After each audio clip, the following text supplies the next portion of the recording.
Well, I've actually got a surprise for the whole lot of you. I'm working on my very own app. For those of you who cannot see, what we have here is the main screen of the app. It consists of a forest photo and a couple of buttons that have picturesque backgrounds, and these buttons will be described to voiceover users.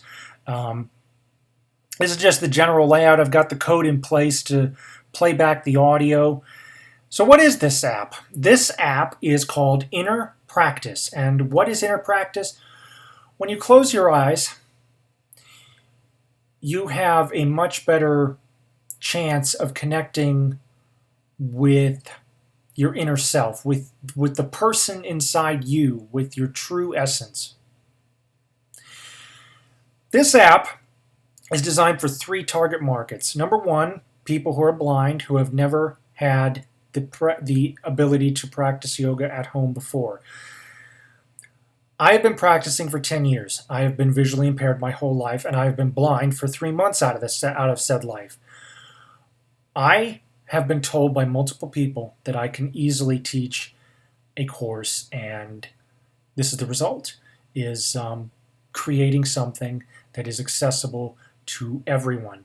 So blind people, people who are sighted that wish to have a new experience. There are no visuals whatsoever, no videos, no nothing, just audio.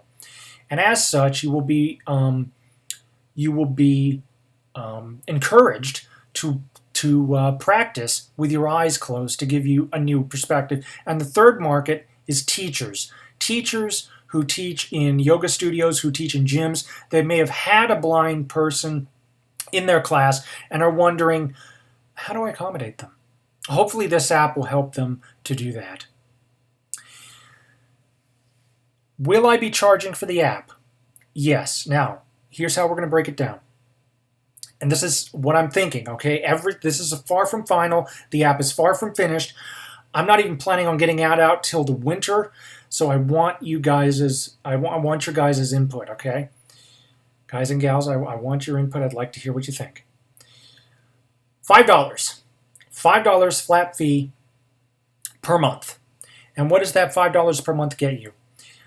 Weekly updates on practices and weekly updates on philosophical talks and access to the archives. And I'm also thinking about building in to the app the ability to download prior practices so that you can practice offline. So as I said, this app is far from finished, and the target is to get it out by the winter, but obviously with everything going on, we will see what's happening. And here's the way I like to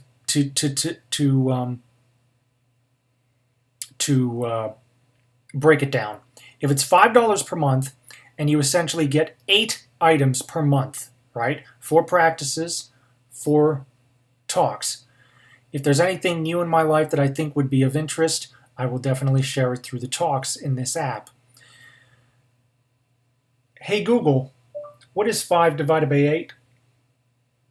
The answer is 0.625.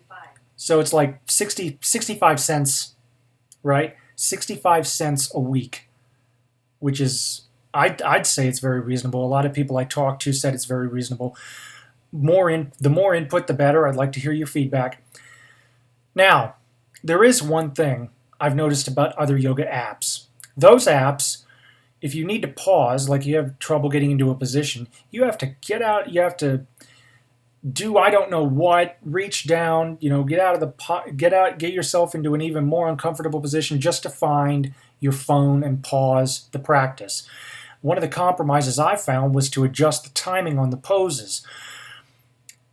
But I'd like to do one better, and that is the app will require microphone access. It will request microphone access. Now, of course, given the Apple APIs, you have every right to deny that access.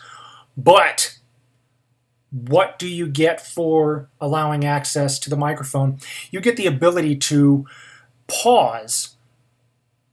You get the ability to pause the practice, to stop the practice while you are in the middle of a posture. For example, if it takes you longer to get into a pose due to some physical limitations, such as myself, speaking for myself, this would apply to me, I could literally say pause, right? Now, I'm thinking multiple ways to do this, and I'm honestly not sure how, especially with the voice control they've introduced in iOS 13.6, and obviously going into iOS 14, it'll be even more thorough, I bet.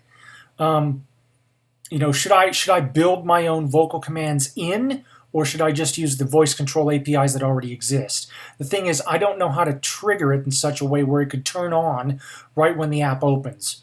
Okay? Like, if you're a voiceover user, you already know how to turn it on and off. If you're not a voiceover user, you probably don't even know what I'm talking about. Same with voice control. If you're a voice control user, you probably already know how to work it. If you're not a voice control user, you have no idea what I'm talking about. Now, you can activate it through Siri, but if you're a first-time user, you're opening the app, you're thinking, I'll just use voice control, well, it's going to walk you through a setup process, and I'd like to be able to avoid that. I want to avoid confusion. I want to avoid issues, right? So I'm not exactly sure how I'm going to go about that yet. And speaking of issues, this whole Apple versus Fortnite business, Apple versus Epic Games, me personally, you're welcome to my 30%. Okay? You're welcome to my 30% because it costs money to run the app farms. It costs money to... I actually found out in one of the comments on Mac Rumors, on a recent article about this, that for the developers, Apple actually prepares your tax documentation, and it prepares, other things to help you. And as far as I'm concerned, if they're doing that, plus vetting the apps to make sure that nothing malicious enters the store, and making sure that it's all a safe community for everyone, then yeah, of course, take my 30%. I don't mind. Because I'm not after money.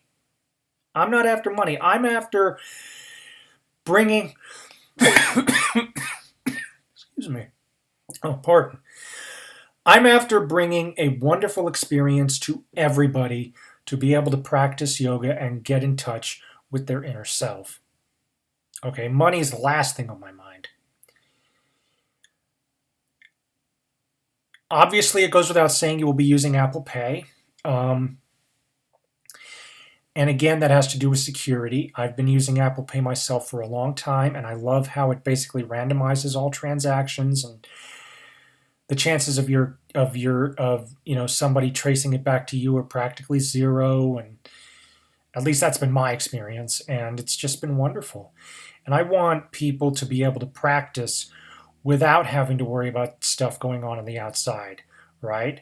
So that's why I'm personally taking that route. It's also the reason I'm not going to allow ads in my app. Absolutely not. No ads whatsoever.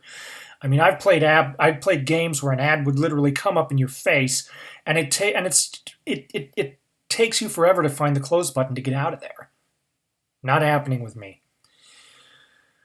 But so yeah, that's basically where I am with my app. It is in progress, but I would love to hear your thoughts. Thank you for watching. Comments are welcome, and have a nice day.